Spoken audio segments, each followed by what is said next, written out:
Horizontal shocking কিভাবে করা যায় সহজে তার একটা ছোট্ট নমুনা আসুন দেখা যাক। প্রথমে নাম্বার দিয়ে দেব 1 2 3 4।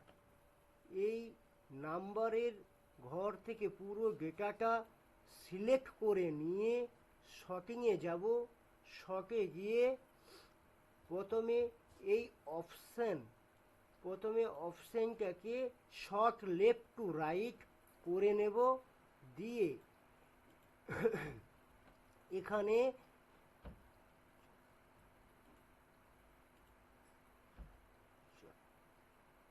দিয়ে লার্জ টু স্মল করে নিয়ে ওকে করে দেব।